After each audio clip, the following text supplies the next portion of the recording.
Fala pessoal, aqui é o Diego. E seguinte, estamos começando mais um episódio do Bookcast, o 8º episódio desse podcast. E hoje eu trago aqui para vocês mais uma história clássica. E mais uma história clássica de terror, esse gênero que certamente é o meu gênero favorito. Eu já trouxe aqui outro clássico do terror em alguns episódios anteriores, que é O Exorcista.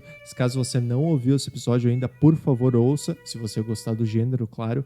É uma história bem horripilante, em certos momentos até mais assustador que o filme, que é algo bem difícil, né? Mas enfim, trago aqui mais um clássico. Eu acho bem importante pontuar que é o primeiro livro de uma autora que eu trago aqui no podcast, ou seja, de uma autora mulher. Esse gênero tão bem representado no meio literário, desde Mary Shelley até Agatha Christie, que escreveu vários livros de mistério. A Mary Shelley escreveu Frankenstein, que é outro clássico do terror. E a própria autora desse livro aqui também, que escreveu esse clássico e mais diversas outras histórias que fizeram sucesso. Então acho que é um ponto bem legal de pontuar aqui. Essa história que eu trago aqui desse livro, ela já foi adaptada diversas vezes por séries, por filmes, outros livros também se basearam nessa história. E a mais recente delas, e talvez uma das mais famosas, é a adaptação que essa história teve com a série da Netflix, A Maldição da Residência Hill, que foi lançada em 2017. Eles vão lançar uma segunda temporada agora, que na verdade essa série, ela não, pelo que eu entendi, ela não vai ter uma história contínua. Então cada temporada vai ser baseada em alguma história, em algum livro, em algum conto. Então a primeira temporada dessa série foi baseada no livro que eu tô trazendo aqui. Como eu falei, se trata de um clássico do terror. Ele apresenta um terror psicológico que acaba crescendo conforme o leitor avança no livro. Então não é um terror assim imediato, é muito mais um terror psicológico e que vai crescendo, que vai evoluindo durante a leitura do livro. É algo, uma abordagem um pouco diferente dos livros de terror que eu estou acostumado a ler, mas definitivamente bem impactante. Bom, o nome do livro é Assombração da Casa da Colina. A autora é a Shirley Jackson. A data original de publicação do livro é de 1959, então o livro já tem 40, 50, 60 anos. Se eu estou bem de matemática, ele tem 60 anos. A editora do livro é a Suma e o livro contém 240 páginas. Bom, deixa eu começar falando um pouco do resumo da história do livro. O que acontece? O livro conta a história do o Dr. Montag, o nome dele, que ele é um psiquiatra que sempre teve interesse em atividades sobrenaturais, assim, sempre teve interesse em estudar esse tipo de campo, só que ele nunca teve provas para mostrar para os seus colegas e para o próprio meio que ele, o meio médico, né, o meio de saúde, ele nunca teve provas concretas para mostrar a evidência, enfim, a verdade desses fenômenos sobrenaturais que ele vem pesquisando durante a carreira dele. Então, para solucionar esse problema dele, ele decide fazer um experimento. O que ele faz? Ele encontra uma casa mal assombrada, que nesse caso é a Casa da Colina. Então ele fica procurando casas mal assombradas, encontra a Casa da Colina, entende que pela história dela, pela lenda que cerca a Casa da Colina, ela é uma casa mal assombrada. E para que o doutor possa realmente identificar acontecimentos sobrenaturais dentro dessa casa, ele convida algumas pessoas para ficarem nessa casa durante um tempo. Essas pessoas, elas são escolhidas com base no histórico delas, ou seja, se a pessoa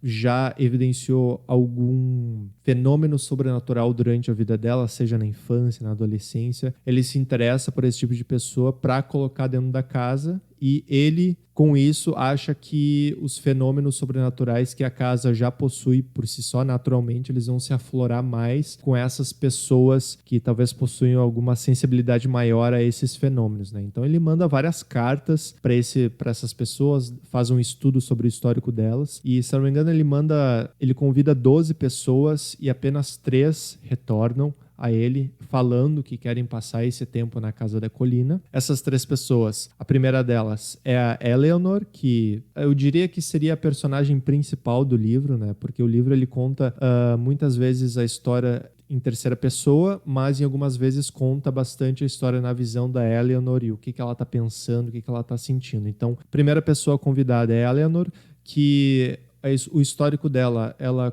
cuidou da mãe durante praticamente toda a vida adulta dela e a mãe morre 3 meses antes dela ser convidada para ir na Casa da Colina. Depois que a mãe morre, ela começa a morar com a irmã dela e ela tá meio sem rumo, assim, sem saber para onde ir após a morte da mãe dela. Então, recebendo esse convite do doutor, ela aceita e vai para a Casa da Colina.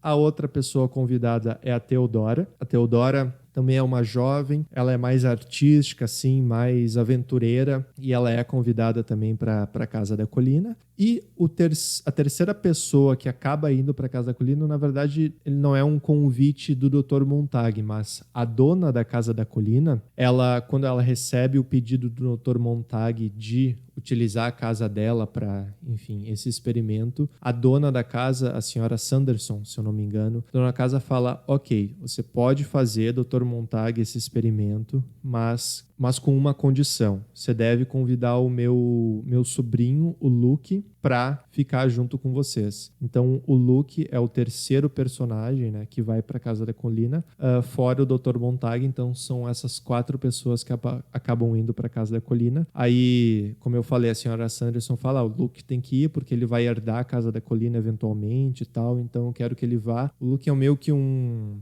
bandidinho, assim, nada tão grande, mas ele rouba algumas coisinhas e tal, ele é um cara meio fora da lei, assim, mas não tanto. E a senhora Sanderson quer meio que endireitar ele, então por isso que coloca ele nesse experimento junto com o Dr. Montag, a Eleanor e a Theodora. A dona da Casa da Colina, a senhora Sanderson, não necessariamente tem muito a ver com o histórico da Casa da Colina. Durante o livro, a autora explica um histórico de como a Casa da Colina foi construída e por que ela foi construída. E depois de várias gerações, a casa acaba na mão da senhora Sanderson, que nem é muito falada durante o livro. Eu acho que é mais uma explicação de como o doutor acha essa casa mal assombrada e consegue alugar ela durante algum tempo.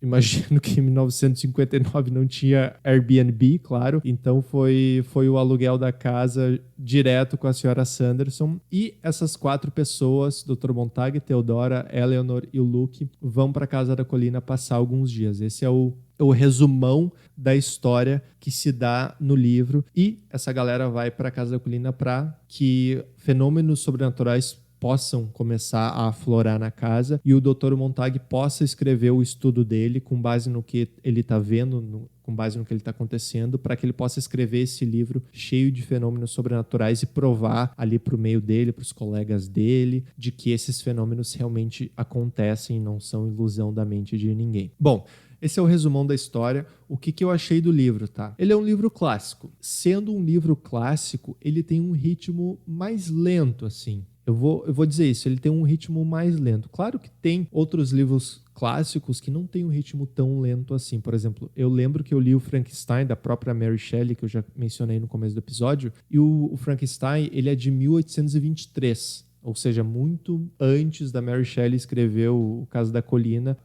A Shirley Jackson, na verdade, escreveu a Casa da Colina. A Mary Shelley já havia escrito o Frankenstein. E pelo que eu lembro, não é um livro lento, assim. Eu lembro que o doutor, o Victor Frankenstein, cria um monstro, tá? E o monstro começa a matar todo mundo. É um ritmo bem frenético, pelo que eu lembro. Mas nesse clássico aqui, a Shirley Jackson, ela adota um tom bem mais lento. E eu lembrei muito de terrores psicológicos que a gente vê principalmente em filmes, assim. Não sei se vocês se lembram do filme do Tubarão, de 1970 e poucos, não sei a data exata, do Steven Spielberg. O Tubarão, ele é construído também, o terror ele é construído conforme o andar do filme, assim. Tanto é que, pelo que eu lembre, a figura do tubarão mesmo, ela só aparece, sei lá, no minuto 40 ou 50 ou depois de 1 hora de filme. Ele não aparece de imediato, assim, na segunda, terceira cena do filme. Por quê? Porque o diretor, durante os primeiros momentos do filme, ele cria essa tensão, ele começa a mostrar pessoas falando do tubarão, que o tubarão tá matando e tal, mas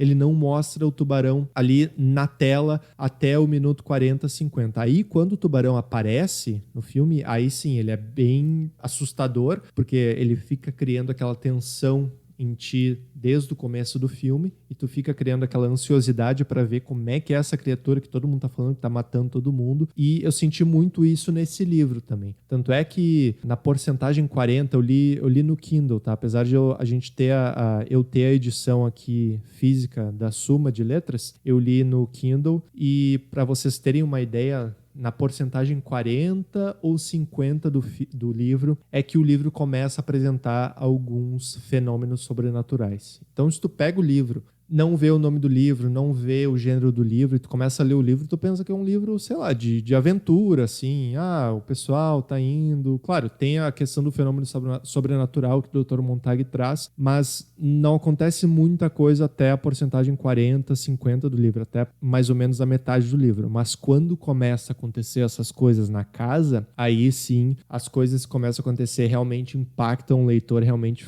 fazem com que o leitor se sente assim na cadeira e fale, tá, beleza, agora o livro começou a apresentar o terror que ele vem prometendo apresentar desde o começo dele. Então eu tive essa sensação.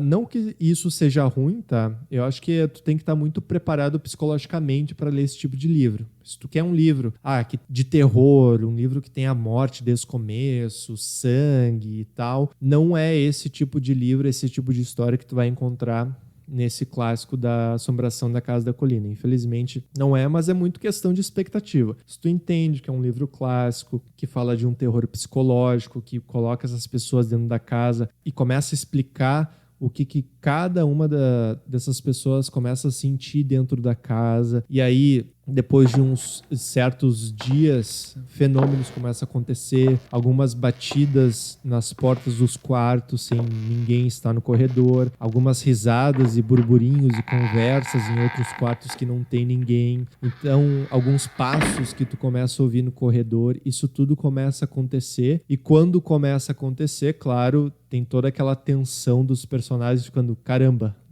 realmente começando a acontecer, a casa tá acordando, assim. E tem mais um personagem que eu diria que esse sim é o personagem principal, é a personagem principal, que é a própria casa. A Shirley Jackson, ela passa bastante tempo descrevendo a casa, os cômodos, consegue ter uma imagem bem clara da casa na tua cabeça, e é engraçado que ela não passa praticamente nenhum tempo descrevendo os personagens. Se a Eleanor tem cabelo loiro, moreno, se o Luke é alto, é baixo, não. Mas ela investe o tempo descrevendo a casa, os cômodos, a escada, a madeira, o segundo andar, a sala de jantar, a fogueira, a biblioteca, a torre da casa. E isso é muito foda porque cria uma atmosfera muito boa para que quando os fenômenos sobrenaturais começam a acontecer, aí eles têm mais impacto, porque tu consegue ter uma imagem bem clara do cenário da casa na tua cabeça e dos personagens ali vivenciando esses fenômenos sobrenaturais, né? Então, o livro é dessa forma, ele tem esse tom. Ele tem um final, claro, sem spoilers aqui, por favor, mas ele tem um final que eu tava esperando mais, muito por causa das adaptações dessa história, né? Principalmente por causa da série da Netflix. Tava esperando mais, assim, do final, mas se tu colocar ele num contexto de clássico, de terror, psicológico, ele é um final bem impactante. Deixa eu falar um pouco da série da Netflix, porque, na minha opinião, eu acho que a série da Assombração da Residência Hill talvez seja a melhor coisa que a Netflix já fez. Uma das melhores coisas, eu acho que House of Cards também fica ali bem próximo, fora as últimas temporadas de House of Cards, que eu nem vi. A primeira temporada de House of Cards talvez seja a melhor coisa que a Netflix já fez, mas a Assombração da Residência Hill definitivamente é uma série que eu tô muito ansioso para ver a segunda temporada, por mais que não tenha muito a ver com a primeira temporada, que foi baseada na Assombração da Casa da Colina. Tô muito afim de ver. E a história que a série da Netflix traz é uma história completamente diferente da que eu trouxe aqui para vocês, da que a Shirley Jackson traz no livro original dela. Vocês já viram a série, vocês já puderam perceber. A história da série Netflix traz, sim, a Casa da Colina, que é a Residência Hill, no caso, só que traz a história de uma família que morou na Casa da Colina e que os filhos cresceram depois de uma tragédia que acontece com a mãe dessa família, e eu não vou entrar em spoilers aqui, mas conta a história dessa família com o pai, a mãe e as crianças, e depois que acontece essa tragédia com a mãe dessa família, conta, depois de alguns anos, como essas crianças estão como adultos e como a história da Casa da Colina impactou elas, de certa forma, na vida adulta delas. Tem até um dos personagens, que agora não vou me lembrar o nome, ele é famoso, ele é um escritor famoso por causa das histórias que ele escreveu da casa, da Residência Hill, que ele morou com a família dele quando pequeno. Então, é uma história completamente diferente. Os nomes dos personagens são parecidos. Tem uma Theodora na série da Netflix, tem a Eleanor, tem o Luke também, tem alguns outros. Pelo que eu lembro, não tem nenhum Dr. Montag, assim, agora eu tenho que rever a série. Mas, enfim, não tem nada a ver com a história, só pegou a base da casa mesmo, a assombração da casa e alguns nomes de personagens também. E até a personalidade dos personagens também pega ali, a série se baseia no livro da Shirley Jackson. E como eu falei, o livro ele conta a história, na maior parte em terceira pessoa, mas conta bastante a história da Eleanor, que é a mulher frágil, que era cuidadora da mãe, que a mãe faleceu e ela não sabe para onde ir, que ela vai para a Casa da Colina esperando encontrar um caminho, e ela é muito sensível e frágil, assim. Então é muito legal que o livro se desenvolve muito com o olhar dela. Ela sempre se sente inferior às pessoas que estão ao redor dela, tão insegura, tipo, será que eu tô falando as coisas certas aqui? Será que eu tô me expondo muito a esse grupo de estranhos? Porque se tu for pensar nos dias de hoje, esse experimento do doutor é uma coisa de louco, né? O doutor convida uma galera para passar uma temporada aí, alguns dias numa casa mal assombrada. Isso tem cheiro, sei lá, de sequestro ou venda de órgãos aí legais. Mas é bem legal ver a história se desenrolar pelo olhar da Eleanor, que é esse personagem que por muitas vezes o leitor meio que se enquadra nesse personagem, porque a gente também está conhecendo a casa junto com os personagens que ali estão, que são convidados. Então a gente sente esse medo que os personagens acabam sentindo durante o livro. Como eu falei, não é um livro que tem muito sangue, que tem muita morte. Eu não quero entrar muito em spoiler aqui, mas é um livro com terror psicológico bem bacana, um livro bem rápido de ler, 240 páginas que passam voando porque tem muitos diálogos.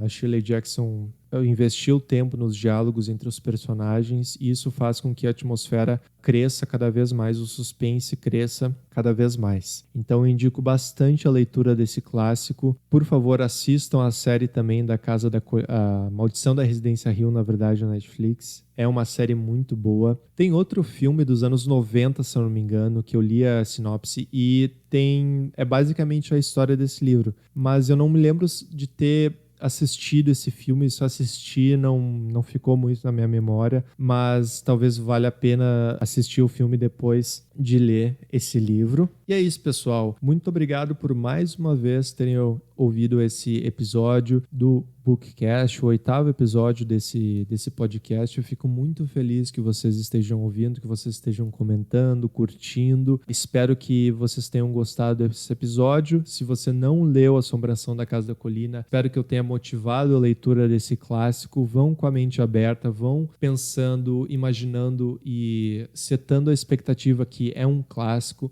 Então, não espere que seja um ritmo frenético, sei lá, como um livro do Stephen King talvez possa ser, mas vão com a mente aberta. E um fator que esse livro traz, que talvez seja uma das primeiras histórias de terror baseadas numa casa, na Casa Mal Assombrada, né? Tem até uma frase do Stephen King que ele fala que esse livro, Assombração da Casa da Colina, é talvez a história de Casa Mal Assombrada perfeita, assim. A melhor história de Casa Mal Assombrada, alguma coisa assim a frase dele. Então, talvez esse seja o primeiro livro que traga esse conceito de mansão, de casa mal assombrada, e traz muito bem. Como eu falei, a Shirley explica o cenário de uma maneira muito detalhada. A casa que fica no interior, que fica no pé de várias colinas, que fica em volta de árvores, no meio do mato, que tem uma forma gótica, assim, é escura, dentro da casa é frio, então ela traz toda essa ambientação. E realmente, depois desse conceito de casa Mal Assombrada, ele vem em várias outras histórias, né? Tanto nos livros quanto nos filmes e tal. Então é muito foda ver, talvez, uma das origens dessa história de Casa Mal Assombrada sendo feita aqui pela Shirley Jackson em 1959. 60 anos de história desse conto tão famoso. Muito obrigado por terem ouvido mais um episódio do Bookcast. Espero que vocês tenham gostado. Compartilhem com os amigos, com os familiares que gostam de histórias de terror, que querem ser motivados a ler histórias desse tipo. Realmente vale a pena. Muito obrigado e até o próximo episódio, pessoal.